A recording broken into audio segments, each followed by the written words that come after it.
ነጃት ሚዲያ ድሪቦስ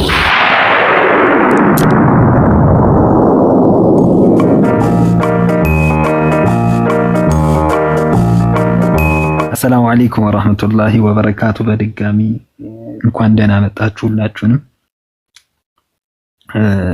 አሁን ካለው ቢስሚላሂር ረህማኒር ረሂም አሁን ካለው ተጨባጭ ጋር አንዳንድ ነገር ብቻ ለማለት እጥራለሁ ኢንሻአላህ። በዚህ ዘመን በተለይ እንደ ተሰውፍ እንደ ሱፊይነት የገጠሙን ብዙ መሰናክሎች ብዙ ችግሮች አሉ። ወደ ኋላ መለስ ስንል የመሻይኽ ልጅ እንደመሆናችን የመሻይኾቻችንን ታሪክ ወደ ኋላ ስንሄድ ከአፄ ጋር የታገሉ በዓላማ ጽናታቸው የጸኑ ከነሱ ጋር ተታግለው በዛ ጨለማ ዘመን ዲኑን እዚህ አድርሰው እንግዲህ የምታዩቸው መስጊዶች ሁሉ ለታሪክ ለታሪክም እኛ ጋርም እንዲደርሱ ያስቻሉ ድንቅ እንግዲህ ሀገራችን የተገነባቸው የሀገራችን እስልምና የተገነባው በእነዚህ ታላላቅ ሰዎች ነው።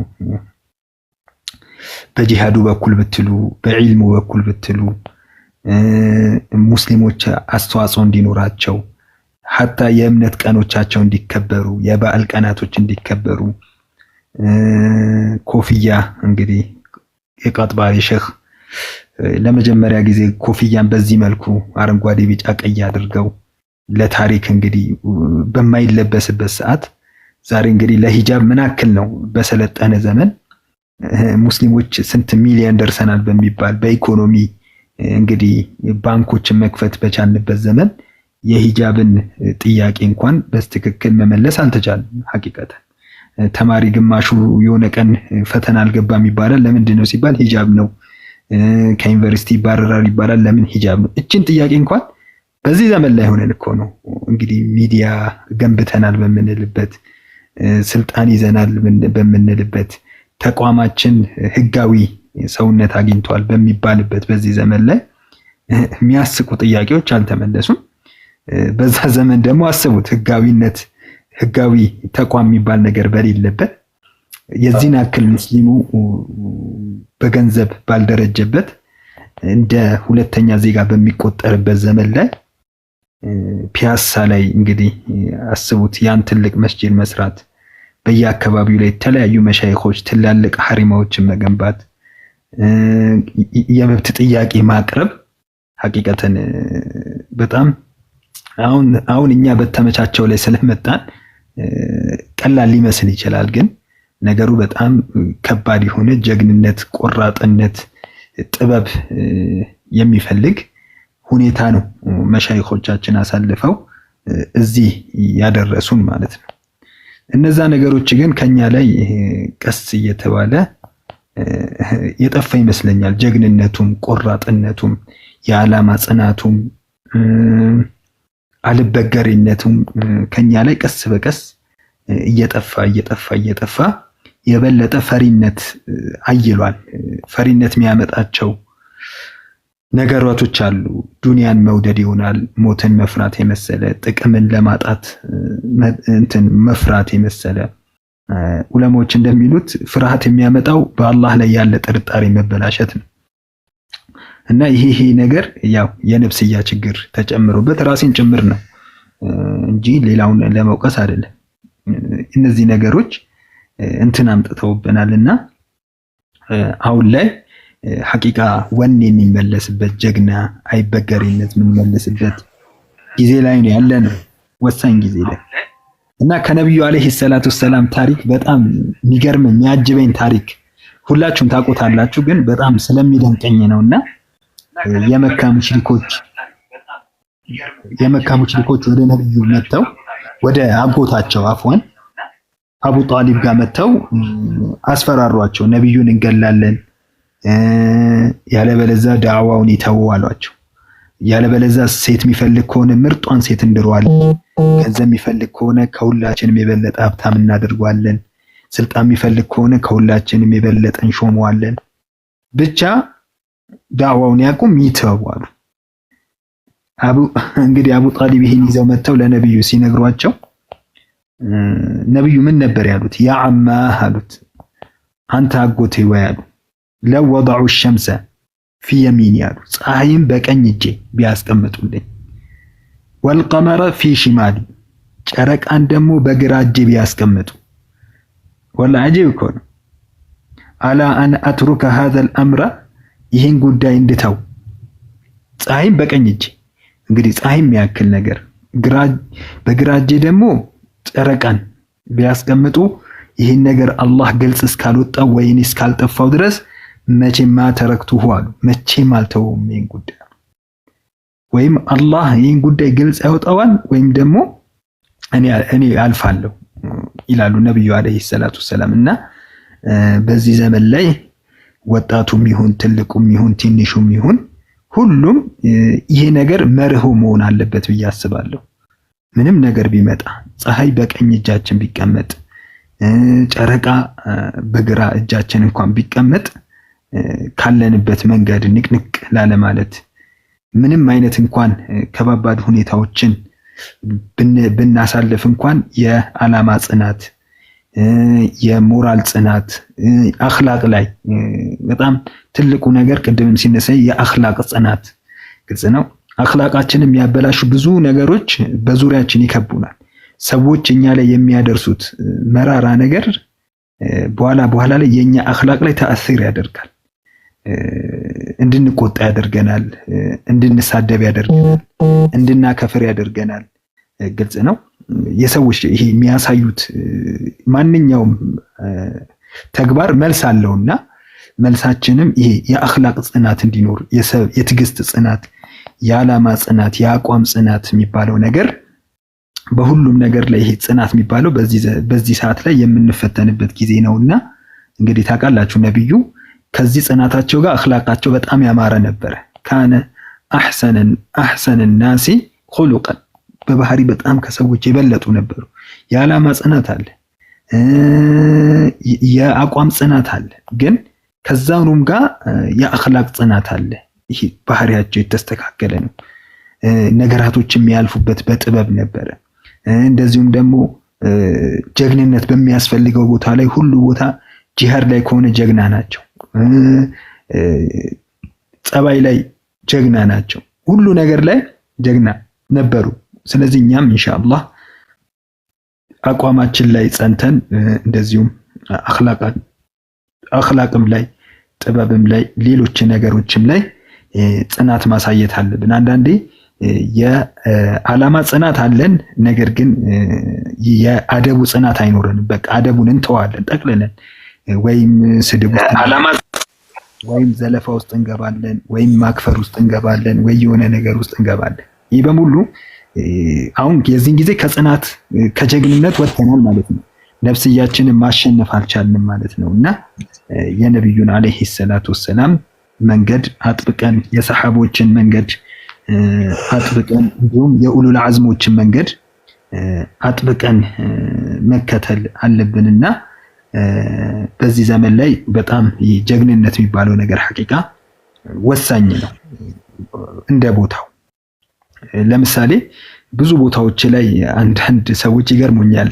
አንዳንድ ጀማዎች ምንም ባያውቁ እንኳን የሆነ ነገር የነሱን አቋምን ለማንጸባረቅ የሚያደርጉት ጥረቶችን ታያለ። ነገር ግን ብዙ ጊዜኛ እምነት ራሱ ይሄ በእምነታችን ላይ እምነት የለንም።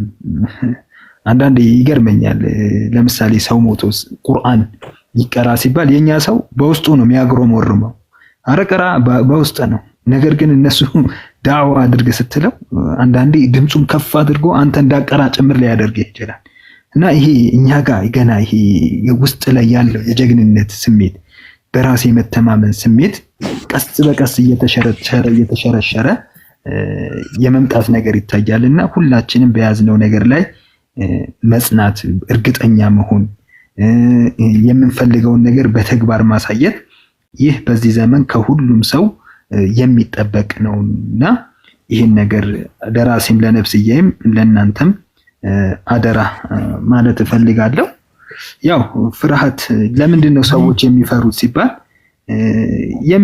መጠቃቀስ ይቻላል እና ሞትን መፍራት የመሰለ ጥቅም ያጣለው የሚል ነገር በማሰብ ጥቅም ያጣ ሰው ነገራቶችን የሚያይበት ነገር ለምሳሌ ቦታዬን አጣለው ደረጃዬን አጣለው ማለት የመሰለ እንደዚሁም ደግሞ ወይም ህመም ያገኘኛል የተለያዩ ነገሮች እንዲሁም ሞት መፍራት የመሰለ ሌሎችም ፍርሃት የሚባለውን ነገር ዝናን ማጣት የመሰለ ክብርን ገንዘብን የተለያዩ ማጣትን አብዛኛው ማጣትን ነው ሰው የሚፈራውና እነዚህ ነገራቶች ደግሞ አላህ የጻፋቸው ናቸው። ሰውየው የፈለገው አክል ጦርነት ሜዳ መሄዱ ከሞትም አያስጥለውም ወደ ሞትም አያስገባውም። እንደዚሁም አላህ የጻፈውን ነገር ጀግናም ስለሆነ የሚያጣው ነገር የለም፣ ጀግናም ስላልሆነ የሚያገኘው ነገር የለምና ይሄ ጀግንነት የሚባለው እና ዋና ትልቅ ባህሪ ነው። እንደዚሁም ደግሞ ይሄ ፈሪነት ደግሞ ሰይዱና አሊ የሚሉት አባባል አሉ። ኢህዘሩል ጁብነ ፈሪነትን ተጠንቀቁ ይላሉ። እሱ እኮ ፈኢነሁ ዓሩን ይላሉ። እሱ እኮ ውርደት ነው አሉ። እንዲሁም ዝቅጠት ነው ይላሉና ኢንሻአላህ ሁላችንም ይሄ ወኔ የሚባለውን ጀግንነት የሚባለውን ነገር ራሳችን ላይ ሰርተን የትላልቅ ቅድምም ሼኹና ሼኽ ፍቅሩ የነገሩን ኪታብ አለ አልቡጡለቱ ወልፊዳው ኢንደ ሶፊያ የሚል እሱንም ኪታቦች ማንበብ የጀግኖችን ኪታቦች ማንበብ የነብያትን ታሪክ ማንበብ ኢንሻአላህ ይሄን ነገር እንዲያደግ እንዲበለጽግ እንዲጎለብት ያደርገዋልና በማንበብ ላይም አደራ ላለው እንግዲህ አላህ የምንጠቀም ሁላችንንም ያድርገን። አሜን። አፉን ስላደረገ አልረዘም እጅግ አድርገን እናመሰግናለን። ኡስታዙና ሀያት እንግዲህ አላህ ያቆይልን። ሁሌም በርዕሳችን ላይ እንግዲህ የምታቀርቡልን ሐሳብ እንግዲህ ለኛ ትልቅ አቅምና ጉልበት ነው በውይይታችን በቤታችን ላይ እጅግ አድርጌ አመሰግናለሁ። እሺ ወንድም አብዱሰታርን ከዛ ዜዴም እና አሌክስን እንተናላለሁኝ። ወንድም አብዱሰታር እሺ ቅድም በጀግንነት ዙሪያ እንትን ለማየት ሞክረናል። የጀግንነትን ዴፊኒሽን እና የተወሰኑ ምሳሌዎችን አይተን የጀግንነት መገለጫዎችንና እንዴት ጀግና ሊፈጠር ይችላል የሚለውን አይተናል። አሁን ደግሞ እንደ ማህበረሰብ ጀግናን ለመፍጠር ያሉ ተግዳሮቶች፣ ለምሳሌ አንድ ሰው ጀግና እንዳይሆን ያሉትን ተግዳሮቶች ለማየት እንሞክራለን ማለት ነው ኢንሻአላህ። ጀግናን ለመፍጠር በሚደረግ ጥረት ውስጥ የሚገጥሙ በጣም ብዙ ተግዳሮቶች አሉ። ልክ እንደ ጀግንነቱ አይነት ሁሉ ዘርፉም ደግሞ በጣም ብዙ ነው ማለት ነው። አንድ ትውልድ ወይ አንድ ግለሰብ ከጀግንነት ጎዳና የሚያሰናክሉ ብዙ ዋና ዋና ጉዳዮች አሉ እና እነሱም በአራት አንጻሮች ለማየት እንሞክራለን። አንደኛ ከግለሰብ ስነ ልቦና አንጻር ሳይኮሎጂካል ባሪ ማለት ነው። ጀግንነት የሚጀምረው ከአስተሳሰብ ቢሆንም አንዳንድ እንቅፋቶች ግን ገና በጅምሩ ይገታሉ ማለት ነው። ጀግና እንዳይሆን ብዙ እንቅፋቶች ገና ሲጀመር ጀግንነቱ እንትን ይላሉና ይገቱናል ማለት ነው። አንደኛው የመሸነፍ ፍርሃት፣ ጭንቀት ሊሆን ይችላል። የሰው ምን ይለኛል የሚል ወይም ደግሞ ቦርቅስ፣ ባይሳካልኝስ፣ እንዲህ በሆንስ የሚል ስጋት አንድ ሰው እርምጃ እንዳይወስድ ያደርገዋል። ሁለተኛ ከራስ ምቾት ቀጠና ወይም ኮምፎርት ዞን አለመውጣት። ያው ጀግንነት መስዋዕትነት ይጠይቃል ብለን በተደጋጋሚ ገልጸናል። የግል ምቾትና ጥቅምን አጥብቆ መያዝ ለሌሎች መቆም ደግሞ ስሜትን ያጠፋል ማለት ነው። ለሌሎች እንዳንቆም ስሜትን ያጠፋል የራሳችንን እንትን ስናደርግ ማለት ነው። ሌላው ዝቅተኛ የራስ መተማመን ነው። እኔ ምን አውቃለሁ፣ እኔ ከፊት እኮ መሆን አልችልም፣ ከኔ ምናምን እኔ አልችልም የሚሉ አይነቶች፣ እኔ ምን አደርጋለሁ፣ እኔ ምን ብቃት አለኝ የሚሉ ስሜቶች ግለሰቡ ያለውን አቅም እንዳይጠቀምበት ያደርገዋል ማለት ነው። ሌላ ሁለተኛው ደግሞ ከማህበራዊና ባህላዊ ሁኔታ አንጻር ሶሻል ቻሌንጅስ የሶሻል ማህበረሰቡ የሚያመጣብን ተጽዕኖ ማለት ነው።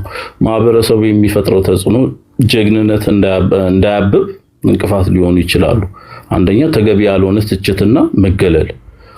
አንድ ሰው ለውጥ ለመምጣት ሲነሳ በዙሪያው ያሉ ሰዎች ሁሉ ለብቻ ልታሳካ ነው በሚል በእንደዚህ አይነት ፌዞች በትችት ሰውየውን አፈር ከድሜ ያበሉትና ተስፋ እንዲቆርጥ ያደርጋሉ ማለት ነው። ሌላ ጀግንነት የትርጉሙ መጥበብ በማህበረሰብ ውስጥ ያለው አንደርስታንዲንግ ማለት ነው። ጀግንነት በጉልበት ብቻ በጦርነት ብቻ የሚገኝ ሊመስለን ይችላል። እንደ ማህበረሰብ እንደዛ ተደርጎ ኮንሲደር ይደረጋል። ይሄ ደግሞ ሲሆን በሳይንስ በሞራል በደግነት ጀግና መሆን የሚፈልጉ ሰዎችን እንዳይበረታቱ ወይም ቦታ እንዳያገኙ ያደርጋል ማለት ነው። ሌላው እዚሁ ላይ አራያነት ሮል ሞዴል ማጣት በራሱ አራያ ማጣት በታሪክ ውስጥ የተሰሩ ታላላቅ ስራዎች ለትውልድ አለማስተማር ቅድም ለመጠቃቀስ ሞክሬያለሁ። ጀግንነትን የሚያደንቅ ባህል አለመኖር ጀግና እንዳይፈጠር ያደርጋል ማለት ነው። አራተኛው የኢኮኖሚና ቁሳዊ ሁኔታዎች አንፃር ማለት ነው። ይሄ ማቴሪያል ቻሌንጅስ ይኖራል። ስግብግብነትና ጥቅመኝነት ሁሉ ነገር ለራሴ ነው የሚል ስሜት ባለበት ቦታ ላይ ለጋራ ጥቅም የሚቆም አንድም ጀግና አናፈራም አናገኝም። ቁሳዊ ጥቅም ከእውነት በላይ ሲሰቀል ወይም ከፍ ሲል የሞራል ጀግንነት በጣም ይገደላል፣ ይሞታል፣ እንዳይኖር ይደረጋል ማለት ነው። ሌላው ከፍተኛ ድህነት የሰው ልጅ መሰረታዊ ፍላጎቶች ሳይሟሉለት ይሄ ምግብ፣ መጠለያ የመሳሰሉት የምንላቸው ሁኔታ ባልተሟሉት ሁኔታ ከራስ አልፎ ለሌሎች መስዋዕትነት ሊሆን አይችልም። በአብዛኛው መጠቅለል እንኳን ባንችልም ግን ብዙ ጊዜ እንግዲህ አንዱ አፍሪካ ውስጥ የምናየው ችግር ይሄ ነው አይደል?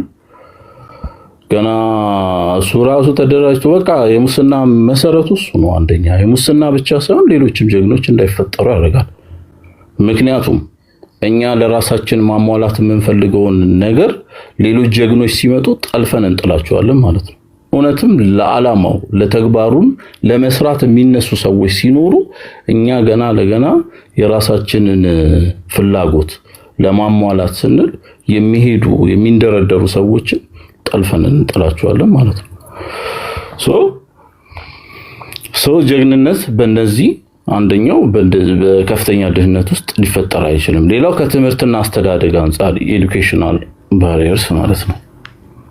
በጥገኝነት ላይ የተመሰረተ አስተዳደግ ለምሳሌ ልጆች ችግር ላይ በራሳቸው እንዳይፈቱ እድል አለመስጠት። የሆነ ችግር ቤት ውስጥ ትንሽ ችግር እኮ ነው፣ የሆነ ነገር ተበላሽቶ ሊያስተካክሉ ሲሉ አችሉም፣ ይበላሻል፣ እንዲህ ታረጉታላችሁ ምናምን ማለት በራሱ ጀግና እንዳይፈጠር በራስ መተማመንን እንዲወርድም ያደርጋል።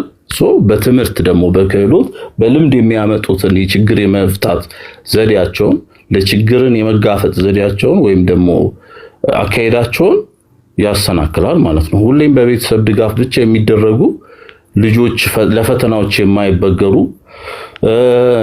የመሆን እድላቸውን በጣም ያጠብብናል ማለት አነስተኛ ያደርግልናል። ስለዚህ ቻሌንጅ ያላየ ልጅ ደግሞ ነገ ተነስቶ የሆነ ቻሌንጆችን የመጋፈጥ ብቃት ሊኖረው አይችልም ማለት ነው። ተገቢ ያልሆነ የሚዲያና የቴክኖሎጂ አጠቃቀም ላይ ነው ወጣቶች በጊዜያቸውን ትርጉም በሌላቸው ለጥቃት በሚያጋጥልጡ የቴክኖሎጂ ውጤቶች ላይ እንዲያጠፉ መደረጉ። ሌላው የቴክኖሎጂ ስንል ይሄ አንዱ ስልክ ነው። ታብሌት፣ ስልክ፣ በቃ ኢንተርኔት የምንላቸው ስፔሻሊ ማለት ነው። እነዚህ ነገሮች ታላላቅ ዓላማዎች አልመው እንዲነሱ አያደርጋቸውም ማለት ነው። የጀግንነት እንዳይፈጠር የሚያደርጉ ኦብስታክሎች ወይም ደግሞ ተግዳሮቶችን ስንጠቅስ እንደማጠቃለያ የጀግንነትን የሚገሉ መርዞች አሉ። ጀግንነትን በራሱ የሚገሉ በራሱ ሊያጠፉ ሊያከስሙ የሚችሉ ማለት ነው። አንደኛው ራስ ወዳድነትን ለሌሎች የመቆም ስሜትን ማጥፋት ማለት ነው፣ ያጠፋል በራሱ። ሌላው ፍርሃት ነው። እውነትን ከመናገር እርምጃ ከመውሰድ ያግደናል ማለት ነው ፍርሃታችን። ሌላው ታሪክን መዘንጋት ነው። ትውልድ ራዕይና ኩራትን ያጠፋል፣ ጣሪያነትን ያጠፋል። የተደረገን የትላንትና ማንነታችን እንዳንወቅ ያውቃል። ማንነት የሌለው ሰው ደግሞ በራሱ መቆም አይችልም ብቻ ሳይሆን የራስ መተማመኑ ይወርዳል ማለት ነው። ሌላው አጎብጋቢነት ለፍርሃትና ለሐቅ መቆምን ያግደናል። ማጎብገብ ታውቃላችሁ አይደል? እዚህም እዛም ማለት ነው። ለመጣው ለሄደው ሁሉ ወይም ትንሽ ወጣ ላለው ሁሉ አድቫንቴጅ አለኝ ብሎ የሚያስበው ቦታ ላይ ሁሉ ማጫፈር ማለት አጨብጨብ ማለት ነው። ለነዚህ ይህንን ካልን ገዘንዳ ማለት ነው። እነዚህ ተግዳሮቶች አሉ አንድ ሰው ጀግና እንዳይፈጠር ካልን ታዲያ እንዴት እንደፍጠርኛ? እሱን ለመመለስ ደግሞ የሚከተሉትን ነጥቦች ለመዘርዘር እሞክራለሁ ወይም ለመዳሰስ ሞክራለሁ። ጀግና ማፍራት ድንገት የሚመጣ ነገር አይደለም ብለናል ቀደም። የታቀደ ስነ ልቦናዊ በሆነ መንገድ የሚገነባ ስብዕና ነው። በተለያዩ ዘርፎች በሳይንስ፣ በሞራል፣ በሀገር ፍቅር፣ በእምነት ጀግኖችን ለመፍጠር ከዚህ በታች የምዘረዝራቸውን ነገሮች እንደ ግብአት ወይም ደግሞ እዛ ላይ ትኩረት መስራት በትኩረት ማየትና ያንን ተግባራዊ ለማድረግ መስራት ይጠበቅብናል ማለት ነው። አንደኛ ቀደም እንዳየሁት በቤተሰብና በአስተዳደር ደረጃ ይሄ ፋውንዴሽናቸውን በቤተሰብ ጀግና የመጀመሪያ ፋብሪካ ነውም ደግሞ ቤተሰብ ማለት ጀግናን የማፍሪያ የመጀመሪያው ፋብሪካ ነው። አንደኛ ኃላፊነትን መልመድ ልጆች ገና በለጋስነታቸው ገና ሕፃን እያሉ እድሜያቸው መጠን የቤት ውስጥ ስራዎችን ኃላፊነቶችን እንዲወጡ ማድረግ ቅድም ለመጥቀስ እንደሞከርኩት ማለት ነው። ይሄ ደግሞ ምንድነው በራስ መተማመናቸውንና እኔ እችላለሁ የሚል መንፈስን ይፈጥርልናል ማለት ነው። ሌላ ችግርን የመፍታት ክህሎት ልጆች ለገጠሟቸው ትናንሽ ችግሮች ወላጆች ወዲያውኑ መፍትሄ ከመስጠት ይልቅ ልጆች እንዲያስቡበትና እንዲጋፈጡ ኢንከሬጅ ማድረግ ማበረታታት ይሄ ደግሞ ጽናትን ይገነባል ማለት ነው።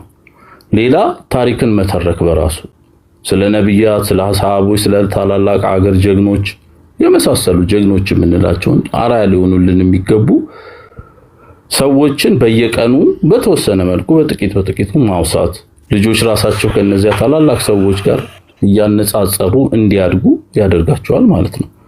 ሁለተኛው በትምህርትና በእውቀት ደረጃ ኢንተሌክቹዋል ሄሮይዝም ማለት ነው። ጀግንነት ያለ እውቀት ደግሞ አደገኛ ሊሆን ይችላል፣ በራሱ ሊያጠፋ ይችላል። ስለ አንድ ነገር ስለዛ አትሊስት ስለምንጋፈጠው ነገር ማወቅ ይገባናል። ያንን ካላወቅን እና የሆነ ነገር እናስተካክላለን ወይም ለውጥ እናመጣለን ብለን ልናጠፋም እንችላለን እስካናካቴው ማለት ነው። ሂሳዊ አስተሳሰብን ክሪቲካል ቲንኪንግ ማዳበር ተማሪዎች ነገሩን እንደወረደ ከመቀበል ይልቅ ለምን ብለው እንዲጠይቁ ማበረታታት። ይሄ ለምን የሚለው ጥያቄ በነገራችን ላይ በተደጋጋሚ እስከዛሬ በምናያቸው ሐሳቦች ላይ ይመጣል። ከለምን እንድንነሳ ማለት ነው። ለምን፣ እንዴት፣ እነዚህ የሚጠየቁ የመጀመሪያ ጥያቄዎች አሉ። ለምን ብሎ እንዲጠይቁ ማበረታታትና ይህንን መስጠት ለብዙ ነገር መፍትሄ ስለሚሆን ማለት ነው። ይሄ ደግሞ የሞራል ጀግንነት መሰረት ነው ማለት ነው። ይሄ የሳይንስና የፈጠራ ድጋፍ አዳዲስ ነገሮች የሚሞክሩ የሚመራመሩ ወጣቶችን ማበረታታት በሳይንስ ዘርፎች ጀግና የሚፈጠሩ ውድቀትን የማይፈራ በጣም ጀግና የሆነ የጥናት ድባብ ሲኖር ነውና እነዚህ ነገሮች በሳይንስ ትምህርትን መስጠት ማለት ነው። ሌላ ስነ ምግባርን ከእውቀት ጋር ማጣመር እውቀት ብቻ ይላል አይደል? ኡስታዝ አዲል ቅድም ሳነሳው ከሆነ ሰው ጋር እያወራ ሲናገሩ አንድ ጊዜ ሰማዋቸዋለሁ። ኡስታዝ አዲል ሲኤምሲ ማለት ነው አሉ ምንድነው ዱቄቱ ነው አሉ አኽላቅ ነው አሉ፣ ጨው ደግሞ ኢልም ነው አሉ። አኽላቃችን ስነ ምግባር ሊበዛ ይገባል። ስነ ምግባር ከሌለን ብዙ ነገሮች ይበላሻሉ፣ እውቀት ይበላሻል። ስንቱ ሲጠፋ አይተናል ከፊታችን ማለት በዚች እድሜያችን እንኳን ያንን ነገር ስነ ምግባር ሊኖረን ይገባል ማለት እውቀት ብቻውን ስለሚሆን አደጋ ነው ራሱ። ለዚህ እውቀት ለህዝብ አገልግሎት ማዋል የሚችልበት ሴትን በትምህርት ውስጥ ማካተትና እሱን መማር ማስተማር ያስፈልጋል ማለት ነው። ሶስተኛው ማህበራዊና ባህላዊ ደረጃዎች የሶሻል ኢንቫይሮንመንት ጀግኖች እውቀት መስጠት የጀግኖችን እውቅና መስጠት የጀግና እውቅና መስጠት ማለት ነው። ማህበረሰብ የሚያደንቃቸውን ሰዎች ጀግኖች ከሆኑ ወጣቱ እነሱን ለመምሰል ስለሚጥርልን ማለት ነው። ስለዚህ ቅድም ለወሳስ ለመንካት እንደሞከርኩት ጀግኖችን ሊኖረው ይገባል። ሮል ሞዴል ሊፈጠር ይገባል። ለሀገርም ለየትኛውም አካባቢ ራሱ ሮል ሞዴል ያስፈልጋል፣ ጀግናም ያስፈልጋል። ድምጽ ለሌላቸው ድምጽ የሚሆኑ በታማኝነት የሚሰሩ በሰብአዊነት ያላቸው ሰዎች በየደረጃው ማክበር ያስፈልጋል ማለት ነው። ሌላው የበጎ ፈቃድ አገልግሎት ቮለንተሪ ማለት ነው። ወጣቶች በትርፍ ጊዜያቸው ድሆችን እንዲረዱ፣ አካባቢያቸውን እንዲንከባከቡ፣ ለሌሎች እንዲኖሩ ሁኔታዎችን ማመቻቸትና በዛ ውስጥ ኢንቫይት ማድረግ ወደዛ እንዲቀላቀሉ መጥራት መግፋትም ያስፈልጋል ማለት ነው። ይህ ከልክ ያለፈ የራስ ወዳድነትን ሰብሮ ጀግንነትን ያበቅላል ማለት ነው። ስለዚህ ጀግና እንድንሆን ያደርጋል። ሌላው አራተኛው በሃይማኖትና በስነ ምግባር ደረጃ ኢኽላስን ንጹህ ልቦና ማስተማር ማለት ነው። ኢኽላስ የምንለው ስራን ለሰው ሳይሆን ለፈጣሪ ብሎ መስራት እሴትን ማዳበር ያስፈልጋል። አንድ ሰው አላህን ብቻ የሚፈራ ከሆነ በሰው ፊት እውነትን ለመናገር አይፈራም በፍጹም። አላህን የሚፈራ ሰው የሰውን ምን ይለኛል እንትን ያደርስብኛል ምናምን የሚባል ነገር አይፈራም። ትክክለኛ አላህን ፈሪ የሆነ ሰው ማለት ነው። ትዕግስትና ጽናት፣ ሰብርን ማስተማር፣ ጀግንነት በችግር ጊዜ አዞባይነት ነውና ይህ ደግሞ የሚገኘው በጠንካራ መንፈሳዊ ልምምድ ነው። ሶ ኤክሰርሳይዝ ማድረግ ዋና ነገር ትልቁ ቁም ነገር ጀግንነት ድንገት የሚከሰት ድርጊት ሳይሆን የተደጋገመ ልምምድ ውጤት መሆኑን ማመንና ማሳየት ተገቢ ነው። በትንሽ ነገር ላይ ታማኝና ደፋር የሆነ ሰው ትልቅ ፈተና ሲገጥመው ያው አይወድቅም እንደሚታወቀው። ሰዓት ኦኬ፣ በቃ እዚህ ላይ ላብቃ ለዛሬ ንግግር። ምናልባት ካስፈለገ ምሳሌዎችን ማቅረብ ይቻላል እና ለዛሬ እዚህ ላይ ያበቃለሁ። ሰላም አለይኩም ወራህመቱላሂ ወበረካቱ። ወአለይኩም ሰላም ወራህመቱላሂ ወበረካቱ። ወንድም አብዱሰታር ከልብ አድርጌ አመሰግናለሁ።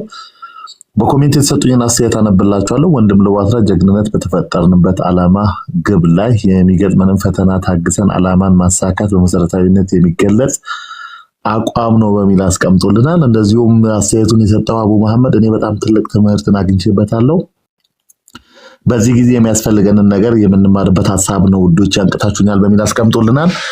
ጥያቄ በጠየቅነው መሰረት ወጣቶች እውነተኛ እስላማዊ ጀግንነትን በተግባር እንዲያሳዩ ምን ማድረግ አለባቸው በሚል የጠየቅነው ጥያቄ ሙይብ መንዙማ ወጣቶች ለዲናቸው ቀጥ ብለው በመገኘት ሁሌም በተቻላቸው አቅም ዲናቸውን፣ መስጊዳቸውን፣ ሸሆቻቸውን ጭምር በወኔ መካደም ማሳየት ይችላሉ ብዬ አስባለሁ በሚል አስተያየቷን አስቀምጣልናለች። ከልብ አድርጌ አመሰግናለሁ። ወንድም አብዱሰታርም ጀግንነትን በማፍራት ዙሪያ ቤተሰብ በማስተዳደር ኃላፊነትን መስጠት፣ በትምህርትና ስልጠና ክሪቲካል ቲንኪንግ እንዲፈጠር ለጀግኖች እውቅና መስጠት፣ ለበጎ ስራ አድራጎት መጋበዝና በሃይማኖት ዘርፍ ላይ ጀግናን ለመፍጠር የምንሄድበት እነዛም መሰረታዊ የሆኑ ነገሮችን በዛው መልኩ ጀግና ሊፈጠር ይችላል ብሎ ያስቀመጠልን ትልቅ ሀሳብ አለ። ከልብ አድርጌ አመሰግናለሁ።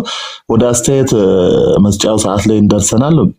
ዜዴም ቃብል የሚባልና አሌክስ ቀድሞ የገቡ ገስል ያሉ ሰዎች ናቸው። በርዕሳችን ላይ ጀግንነት በኢስላም ያላቸውን ሀሳብ እንደዚሁ አስተያየት በውይይታችን ላይ መድረኩ የነሱ ይሆናል። ሰላም አለይኩም። ወአለይኩም ሰላም ዜዴም እንዴት ነሽ? እንደምን አመሸሽ? አልሐምዱሊላህ እንደምን አመሻችሁ። ለማለት የፈለኩትን በሙሉ ወንድም አብዱሰታር ብሎብኛል። ድሉን ካገኘው ግን አንድ ሁለት ነገር ልበል። ጀግንነት ማለት አላህን በመፍራት የምናገኘው ልበ ሙሉነት ሲሆን ዲፕ ዳውን በሚኖረን ከአላህ ጋር አላቃና ኢማን የምንጎናጸፈው ደግሞ የክብር ማንነት ይመስለኛል።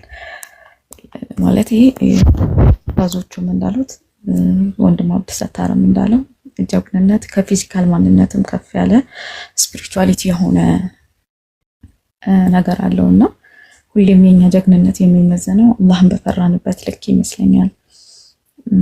አላህ ጋር በተዋደቅንበት ልክ ያለው ነገር ይመስለኛልና ፕላስ ደግሞ ጀግንነት መልኩ በጣም ብዙ አይነት ነው። ተዋክቶ መጣላህ ብቻም ይሆናል።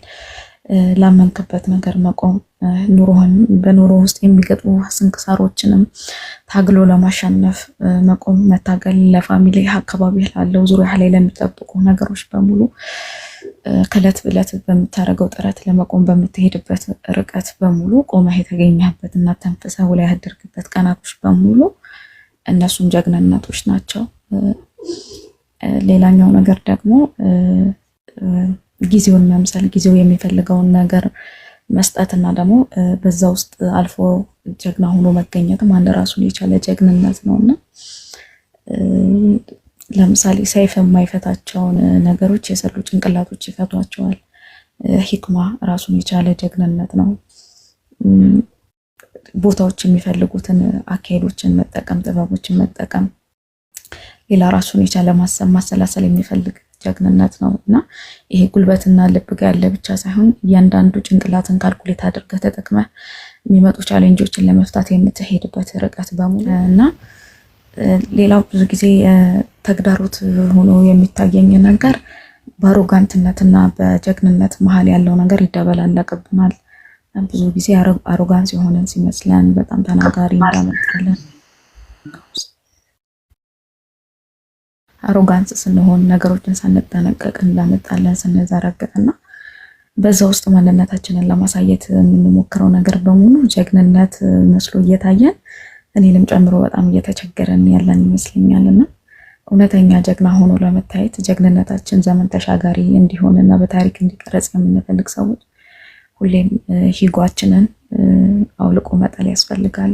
በዕለት ተዕለት ከተቻለን በየደቂቃው ከአላህ ጋር ያለንን ግንኙነት ማሳመር፣ ኢኽላሳችንን መፈተሽ፣ ለምንሄድበት ነገር በሙሉ ለቆምንበት ነገር በሙሉ ይሄ ነገር በትክክል ለአላህ ነው ወይስ የሆነ ቦታ ጋር ይጉቤ ጠልፎ ጥሎኛል የሚለውን ነገር ብናይ ሁሌም እንዴት ወደ ራሳችን ላይ የምናደርገው መፈተሽ ቆንጆና ጠንካራ ጀግና ለአላህ ብቻ የሚኖሩ ሰዎች አይነት ሆነን እንድንወጣ ያግዘናል ብዬ አስባለሁ። ይሄ ወጣቱ በጣም የተቸገረበት ነገር ሂጎና አንደኛው ሂጎ ነው። ሁለተኛው ደግሞ ይሄ በአሮጋንስና በጀግንነት መሀል ያለው መደበላለቅ እሱም እየተቸገርንበት ያለው ነገር ይመስለኛል። በቃ ሌላኛው ጀግንነት በተሰማራህበት ነገር ሁሉ ለፐርፌክሽን መጠጋትም እውቀትም ራሱን የቻለ ጀግንነት ነው። ቅድም ብያለሁ። ጠንካራ ነጋዴ መሆን ራሱን የቻለ ጀግንነት ነው።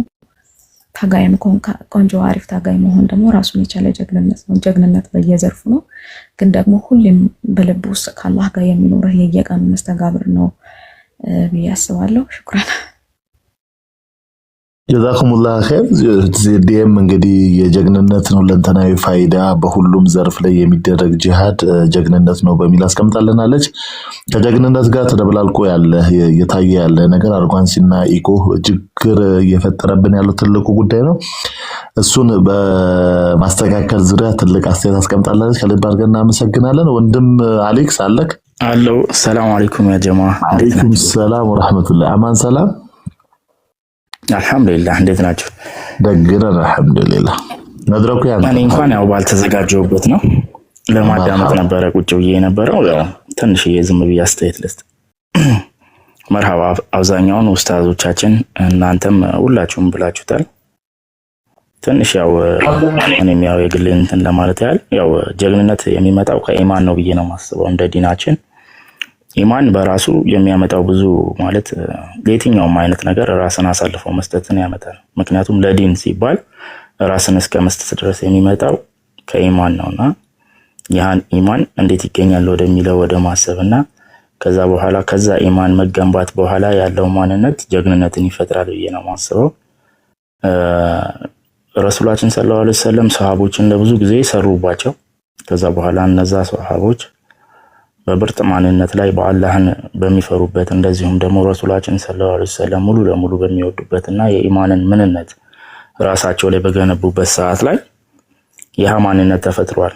10,000 የሚሆን ሱሐባ በመቶ ሺዎች የሚቆጠሩ እንትኖችን እንዴት አድርገው ረሚም እንዳደረጓቸው ያ ሁሉ ታሪኮች የተፈጠሩት ከኢማን ነውና ኢማን ትልቅ በቃ የጀግንነት ዋና ምሰሶ ነው ብዬ ነው ማስበውና ኢማንን በምን አይነት መንገድ እንትንም በለው እንደ ሶፊ ደግሞ ይህ ጊዜ ምን ይፈልጋል? ጊዜው በሚፈልጋቸው ነገሮች ሁሉ ኢማናችንን ሙሉ እስከሆነ ድረስ ለየትኛውም ነገር ራሳችንን ለመስጠት ዝግጁ እንሆናለንና በመጀመሪያ ደረጃ ያው ኢማናችን ላይ ሁላችንም ልንሰራ ይገባል ነው የምለው። ከዛ በኋላ ጊዜው በሚፈልገው ነገሮች ሁሉ ራሳችንን መስጠት፣ ዲኑ በሚፈልገው ነገሮች ሁሉ ሌሎች ላይ ከመጠቆም ይልቅ ራሳችንን አሳልፈን ለመስጠት ራሳችን ዝግጁ መሆን ይጠይቃል ብዬ ነው ማምነው።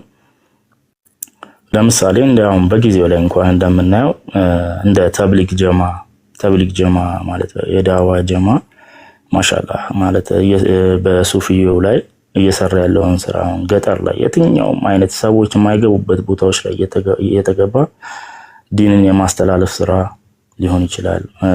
ማለት ግዴታ ተዋክቶ ማሸነፍ ብቻ አይደለምና ለምሳሌ አሁን ልክ እንደዚህ አይነት በሚዲያው ላይ ደግሞ ልክ እንደነ ሼህ ፈክረዲን እንደነ ኡስታዝ አደም ሊሆን ይችላል፣ ኡስታዝ አህመድ ኡስታዝ ሂክም እያደረጉ ያሉት እንኳን ማለት በኢልም ደረጃ እያደረጉ ያሉት ትግል ያ ጀግንነት ነው ተብሎ እንትን የሚባለውና ባለንበት ነገሮች ሁሉ ስራን አሳምረን እስከሰራን ድረስ እነዛ ነገሮች ጀግንነት ናቸውና ዋናው ነገር ኢማን ነው ብዬ ነው ማስበው። የግለችን ትንሽ አስተያየት ለመስጠት ነው። ጀዛከላህ ወላሂ አለም። ወንድም አሌክስ እጅግ በጣም አርጌ አመሰግናለሁ። ትልቅ አስተያየት ነው የሰጠህን። እንግዲህ እሺ ሙሂቡ አሰላሙ አለይኩም። መርሐባ ወአለይኩም ሰላም ወራህመቱላህ። እንዴት እንደምን አመሸሽ? ሰላም ነሽ? አልሐምዱሊላህ አማን ሰላም። ጀግንነት በእስላም እየተነጋገርን ያለ ነው። እንግዲህ እዚህ ላይ ያለሽን ሐሳብ እንደዚሁም በውይይታችን ላይ ያለሽ አስተያየት ካለ መድረኩ ያንቺ ነው። መርሐባ ጀዛከላህ ኸይር። ያው እዚህ ጋር ብዙም የምሰጠው ሐሳብ የለም። በርግጥ አብዛኛው ነገር ኡስታዞቻችንም ሌሎችም እየገለጹት ያለበት ሁኔታ አለ። በኮሜንትም የተወሰኑ ሐሳቦችን ለማንሳት ሞክሬ ነበረ። ጀግንነት ምንድነው ለእናንተ ለሚሉ ጥያቄዎችና ወጣቱ ጀግንነቱን እንዴት ነው ወጣቱ እውነተኛውን ምን ነበር ጥያቄ? ሁለተኛ ጥያቄ ላይ ወጣቱ እውነተኛውን እስላማዊ ጀግንነት በተግባር እንዲያሳዩ ምን ማድረግ አለባቸው የሚል ሁለተኛ የተጠየቀ ጥያቄም አለ።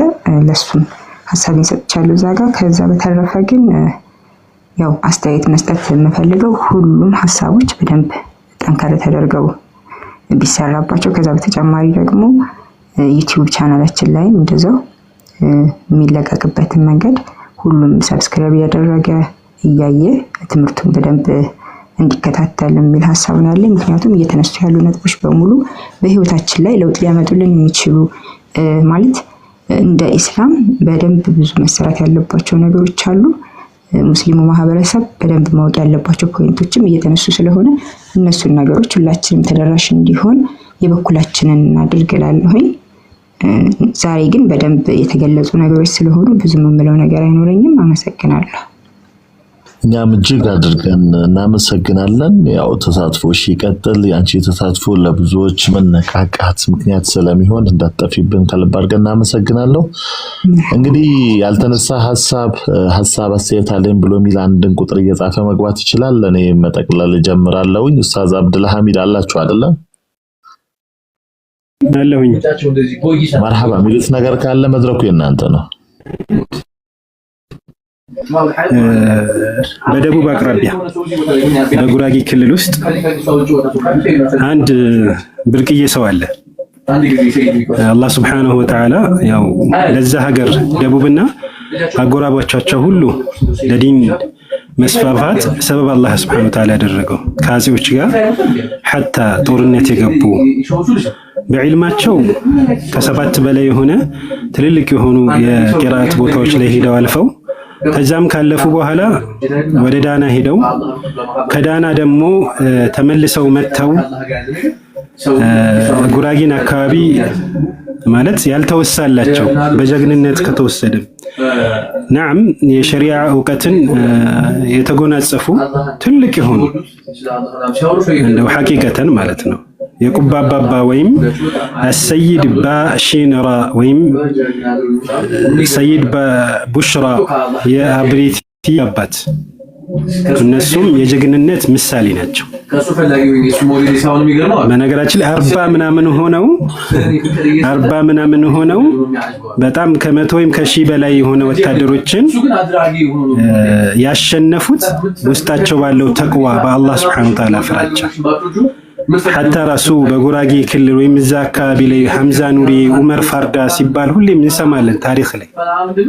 የነዚህ ታሪክ ምሳሌና በእነሱ በኢማናቸው ፓወርና በኢማናቸው ኃይለኝነት በኢማናቸው ከአላህ ጋር ያላቸው ተቀሩብ በዛ ምክንያት ብለው የሰለሙ ናቸው። ዑመር ፋርዳና ሐምዛ ኑሪ ይባላል።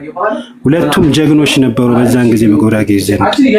በጣም ትንሽ ቦታ ላይ ሆነው በጣም በትንሽ ሰው ሆነው ግን አላህ Subhanahu Wa Ta'ala ውስጣቸው ላይ ሰጠ የኢማናቸው ፓወር የኢማናቸው ልቅህና ምን ያክል የሆነ ነገርን የሰሩ በአሁን ሰዓት ላይ ያንን የመጣውን የጎይታኩ ስርዓትን ማለት ነው። የጎይታኩ ማለት የቦጃ የመብረቅ አማኝነትን የሆነን የነበረ ያንን ታግለው ከአባታቸው መንገድ ቆሞ በሰይድ ኢብራሂም የቁባባ ወይም ሰይድ ባሽንራ የነሱ አባታቸው ከሆነ የነሱን እንቅጣው ሆኖ ከዛ በኋላ እያንዳንዱን በጠይቁት ሶስተኛ አራተኛ አምስተኛ ወይም ከሶስት በላይ አይጠቅስም።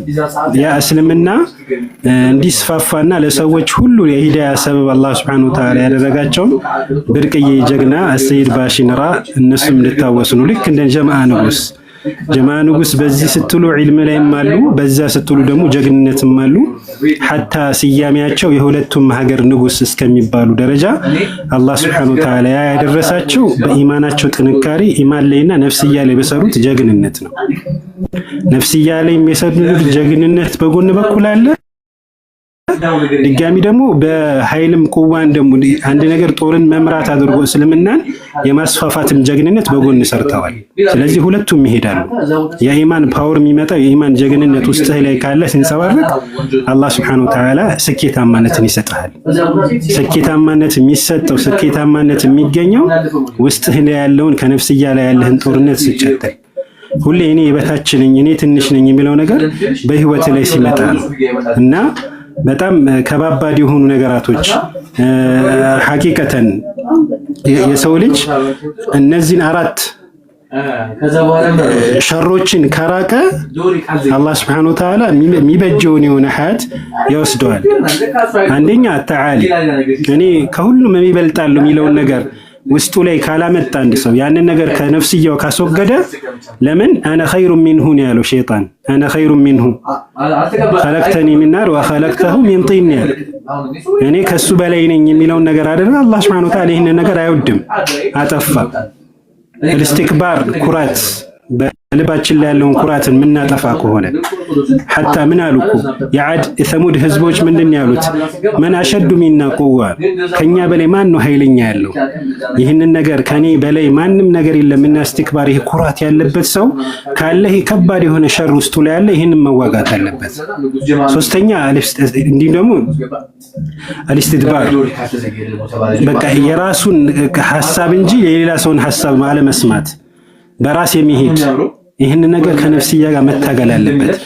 ራእይ ተነሳ ጥሩ የተሻለውን ሐሳብ መቀበል ነው እንጂ የኔ ሐሳብ ካልሆነ ብሎ ማለት ይሄ የሸር ትልቅ የሆነ መግቢያ ባቦች ነው ይላሉ። አራተኛ አልጉሩር ነው መታለል፣ በተቃቀሚው በትንንሽ የሆነ ጥቅሞችን ምናምን ነገራቶች መታለል። ለምን ያን ነገር ያመጣሁት በራሴ ነው የሚለውን ነገር ከልብህ ላይ ያለው ነገር ካላስወጣ ጀግንነትን ወይም ጥሰህ የምታልፈውን ነገር ህይወትህን ስኬታማነት ላታስቀምጠው ትችላለህ። ስለዚህ ኢነማ ኡቲቱ ዐላ ዒልሚን ዒንዲ ያለው ማን ቃሉን ልክ እንደ የቃሉን አስተያየት ነው ያለው። ያኛውም ከኔ በላይ ምንም አይነት ራእይ አልቀበልም ያለው ደግሞ የፊርዓውን ነው። ስለዚህ እነዚህ ነገራቶች ላይ ከህይወታችን ላይ ካስወጣ ነው ይሄን ጂሃድ አድርገን ከነፍስያችን ላይ ያስወገድን እንደሆነ ሐቂቃ የሆነ ጂሃድን ማለና ብዙ ያልተወራላቸው ብዙ ያልተነገረላቸው ጀግኖች አሉን። እኛ ብዙ ያልተወራላቸውና ብዙ ያልተነገረላቸው ጀግኖች የወጡበት ሀገር ነውና የነሱንም ጀግንነታቸውንና ኸይር ስራቸውን የምናስተላልፍ አላህ ያድርገን። ኡስታዝ አብዱልሐሚድ እጅግ አድርገን እናመሰግናለን። አብሬት የንሸክ እንግዲህ ያነሱልን እጅግ በጣም ትልቅ ታሪክ አንስተውልናል። ወደ ደቡብ ወስደውን ያልተነገሩ እንደዚሁም በጀግንነታቸው ልክ ያልተወሱ መሻይኮቻችን እኛም በጊዜው ፕሮግራም አድርገን ምንመጣ ይሆናል። ጀዛኩሙላህ ከሰላሉን እሱልን ሐሳብ እንግዲህ የዛሬ ውይይታችን እጅግ አስተማሪና በጣም አስተማሪ የሆነ ውይይት ነበረ። ኡስታዝ ሸፈክሩ ከመጀመሪያው ጀምሮ እንግዲህ ያነሱልን እጅግ ትልልቅ ሐሳቦች አሉ። የርሙክ የሚባል ወንዝ ዳርቻ ላይ የተደረገ ጦርነት ወደ 4000 ሸሂዶችን ያስገኘ፣ በረመዳን ትልቁ ጦርነት የበድር ዘመቻ ላይ ወደ 14 ሸሂዶች የተገኙበት፣ እንደዚሁም ደግሞ የሁኔን ዘመቻ ላይ ከ20,000 ጦር በላይ ተዋግተው፣ እንደዚሁም የሙዕታ ጦርነት ላይ የአሁኗ ዮርዳኖስ አካባቢ ላይ የተደረገን ጦርነት አንስተው እጅግ በጣም ትልልቅ የጀግነት ታሪኮችን አስተምረውናል፣ ነግረውናል።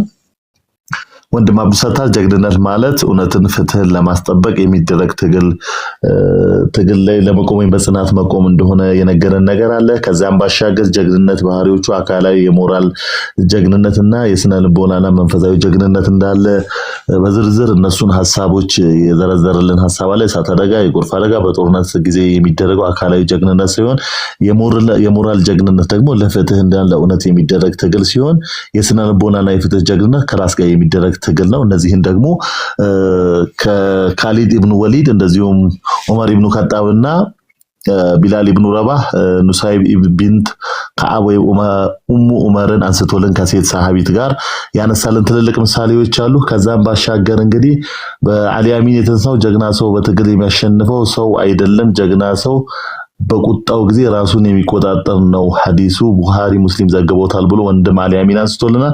ከሰሃቦች ታሪክ ውስጥ የአርዋም ጀግንነት ትርጉም የቀየረ ሰሃባን የነካ ታሪክ የማን በድር በይዲ አሊ ብሎ ያነሳልን ወንድማችን አለ። እንደዚሁም በጥያቄዎቻችንን የመለሱልን ከሰሃቦች የእናንተ ልባችሁን የሚነካው ታሪክ እንደዚሁም አስተሳሰባችሁን የቀየረ በጀግንነት ውስጥ ማን ነው ብለን በጠይቅነው ውስጥ የአሊ ተነስቷል። እንደዚሁም አሊ ኢብኑ ጣሊብ፣ ዑመር ኢብኑ ከጣብ፣ የኡስታዝ ኢክራም ሰይድና ዙበይር ብለውናል። ማሚ እንደዚሁ ከፍ ብለውናል።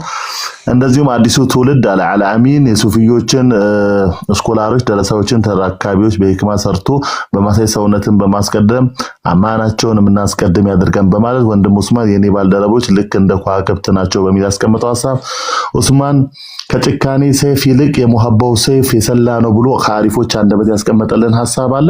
እጅግ በጣም ብዙ ሐሳብ አስተያየቶችን አንስታችኋል። ሙሂብ መንዙማ ወጣቶች ለዲናቸው ቀጥ ብለው በመገኘት ሁሌም በተቻላቸው አቅም ዲናቸው መስጊዳቸው ሾዎቻቸውን ጭምር በወኔ በመካደም ማሳየት ይችላሉ ብዬ አስባለሁ በማለት ወንድም አብዱሰታር በስተመጨረሻ ጀግንነት የሚገኝበትን መንገድ በቤተሰብ ማስተዳደር በኩል ኃላፊነት በመስጠት በትምህርትና ስልጠና ለጀግኖች ዕውቅና በመስጠት ለበጎ ስራ ራስን በመስጠትና በሃይማኖትን ስነ ምግባር ውስጥ ጀግንነት መፍጠር እንደሚቻልና እጅግ ያላነሳውላችሁ ያልነገርኳችሁ እጅግ ብዙ ሐሳቦችን አንሳችኋል። እጅግ በጣም አስተማሪ ቆይታ ነበረ። ልብ አድርጌ አመሰግናለሁ። ኡስታዝ አብዱል ሐሚድ ዱዓ አድርጉልንና ጀማዓውን እንለያይ። ሐሚድ ያለችንን ደቂቃ እንግዲህ ሰለዋት ብለው ከዛ በኋላ ወደ ዱዓ ቢገቡ ወላሂ አለ ሙላፊስ ወንድም አለይስ ያስነሽጡን አንዴ ብቻ ነው ቀደም እንትን ያሉን በሰፊው አሁን አርፍደን የጀመርነው ዛሬ እንደውም ከወትሮ ኔትወርክ አስቸግሮን አርፍዶን የጀመርነው መውጫችንም እንግዲህ የኡስታዝ ሸፈክሩ ቢዚ መሆን ነው እንግዲህ አፉ ትሉናላችሁ። مرحبا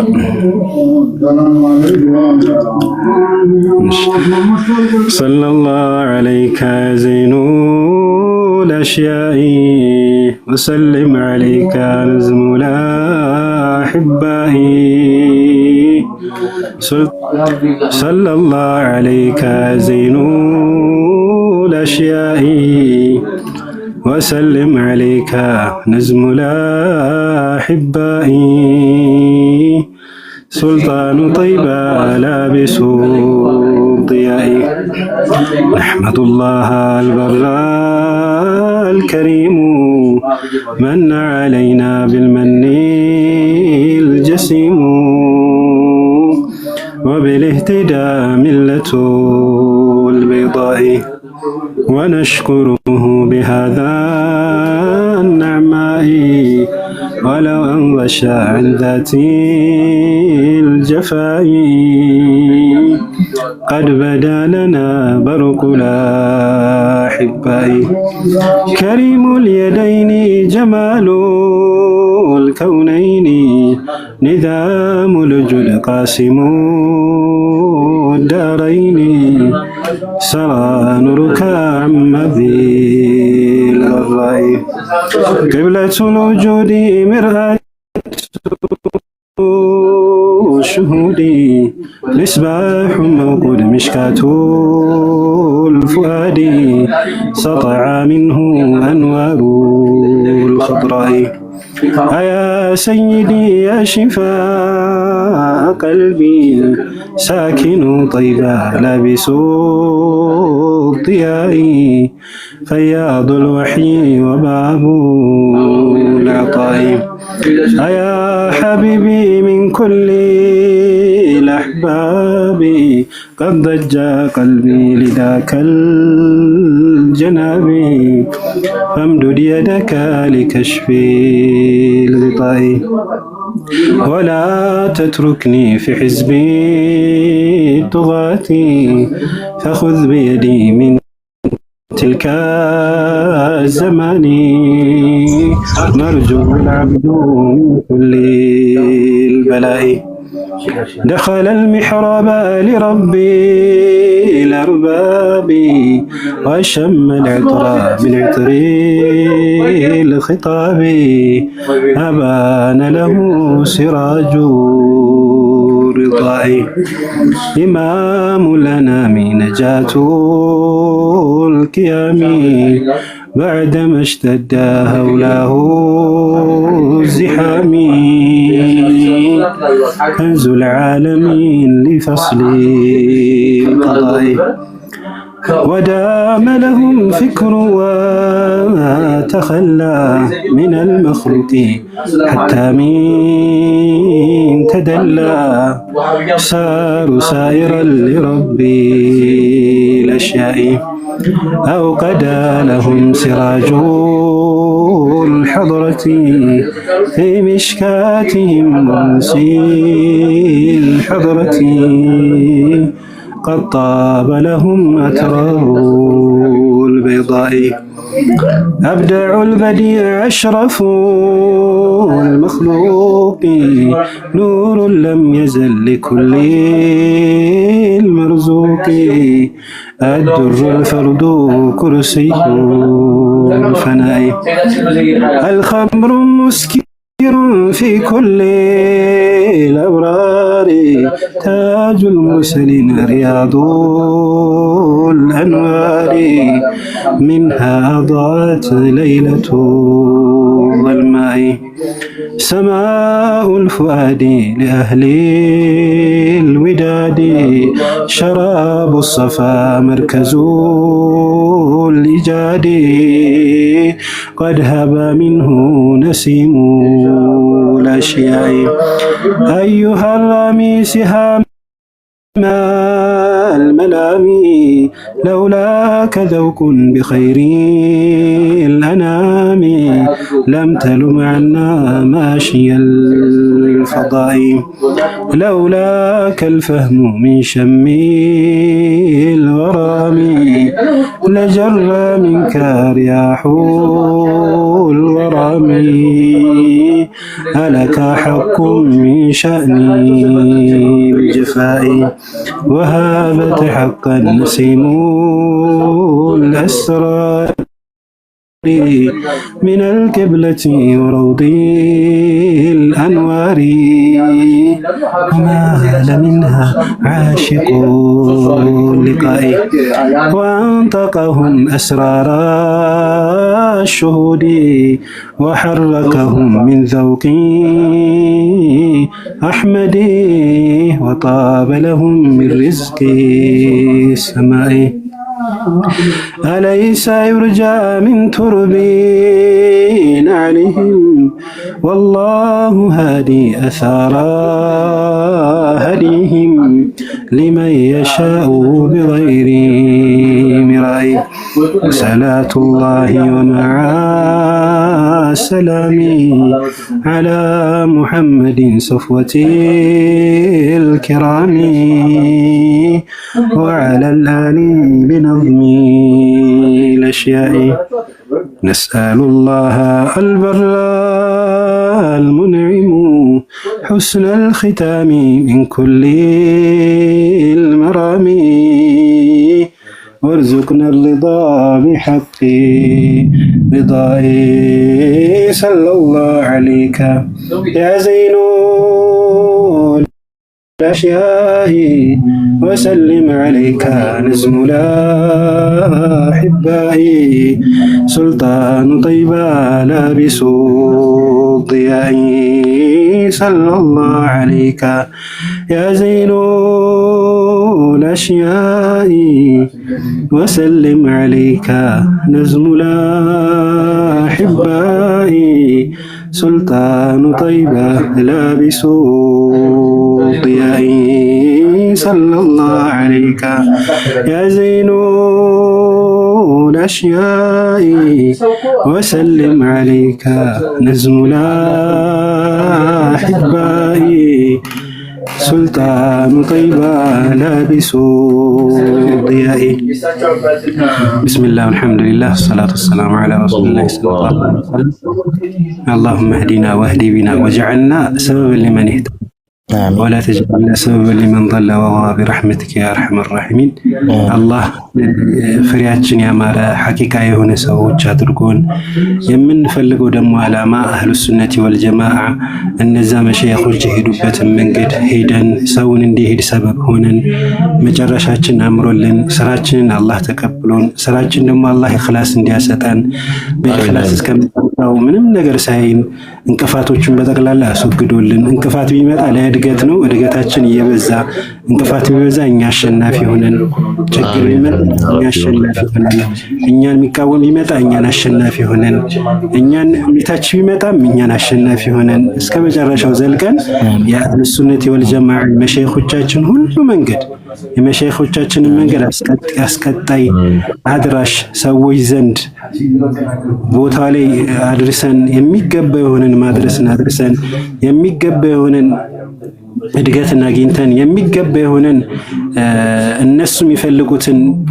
አላህ ሱብሓነሁ ወተዓላ በእኛ የሚደሰት አላህ ሱብሓነሁ ወተዓላ በእኛ የሚደሰት ተደስቶም ሲያበቃ መጨረሻችን ያምሩን እንደው በዱንያም በአኺራው ለኸይር ነገር ሁሉ ሰበብ አላህ አድርጎን መጀመራችን አላህ አሳምሮ መሐከላችን አላህ አሳምሮ መጨረሻችንን ደግሞ አላህ አሳምሮ ነገ ደግሞ እኛ ደግሞ ለወንድሞቻችን ሰበብ ሆነን በእናንተ ምክንያት ተመራን በእናንተ ምክንያት ተመለስን በእናንተ ምክንያት ተውበት አደረግን የምንሰራቸውን ስራዎች በተከላላ ኢኽላስ ያለው አድርጉት መጨረሻ ያማረ እዚህ ምክንያቱን ሁላችሁም እዚህ ቁጭ ብላችሁ ታብታብ የምታደርጉትንም ሼር የምታደርጉትንም እንዲሁም ደግሞ ለዚህ ሰበብ ሆናችሁ ደግሞ ሰዎች የአላህ Subhanahu Wa Ta'ala መንገድ ለማስጀመር ሰበብ የሆነ በሁሉም ነገር በሁሉም አቅሙ ሰዓታችሁን ፈጅታችሁ ሁላችሁንም ማለት ነው በተከላላ እዚህ የመጣው ለሂዳያ ሰበብ የምትሆኑ አላህ አድርገው እያንዳንዱ የምታደርጉት ታብታብ في ميزان حسناتهم في ميزان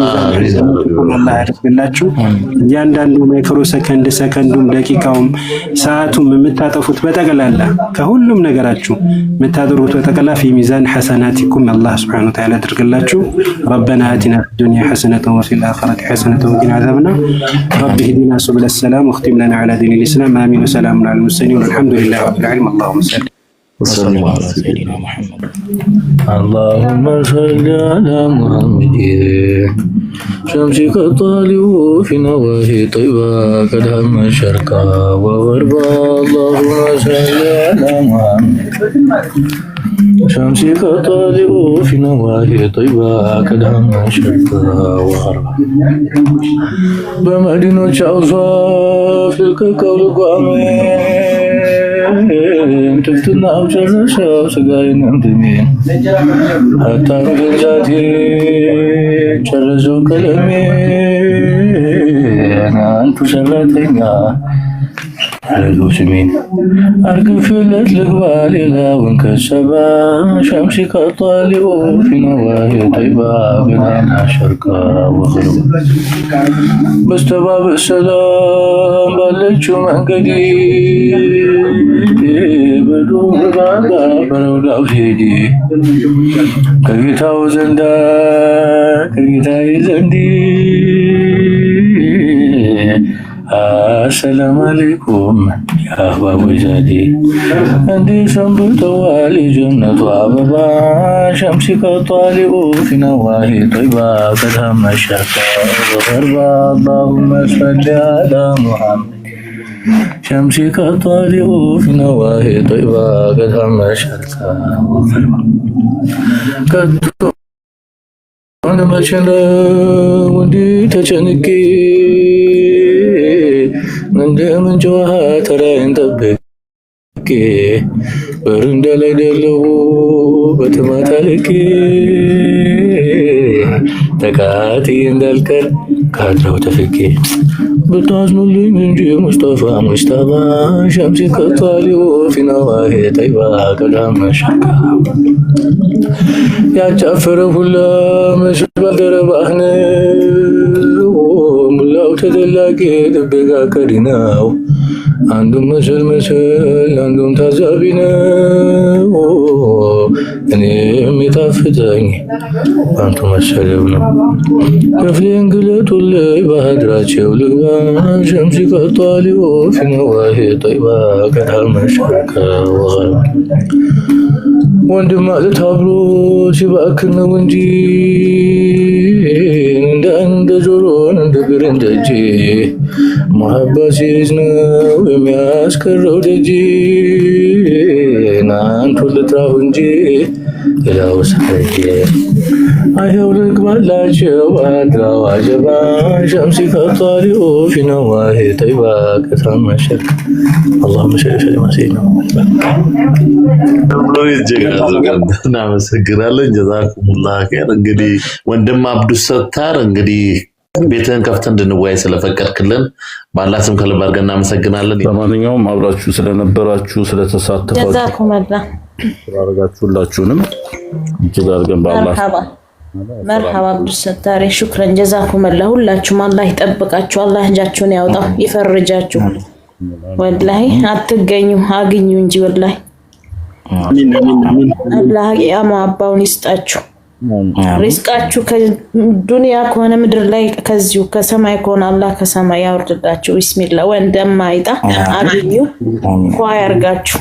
አላህ ሂዳያ ሰኪና ሰላም ይስጣችሁ። ይስጥን አላህ ያንሳው ከልባችን ከሁላችንም ላይ ከምላሳችን ከጭንቅላታችን ወላሂ አላህ ያጥራን። ቢስሚላህ አሚን እና ያው መጅስ ቢስሚላህ ብያለሁኝ። እንግዲህ አላህ የነብዩን ሱና ተከታዮች ሀቂቃ የነብዩ ሙሐባን ይስጠን። ያ ነው ዋናው፣ ሌላው ትርፍ ነው። ወላሂ የእሳቸውን ሱና ከያዝን እንደርሳለን። በቃ ገመዱን መያዝ ብቻ ነው፣ ሌላው ትርፍ ነው። አላህ ይጠብቃችሁ። አላህ ወዶ ያስወድዳችሁ። አላህ እሱ የሚወደውን ስራ ሰርቶ ያስወድዳችሁ። ነቢ አላሁመ ሰሊ ነጃት ሚዲያ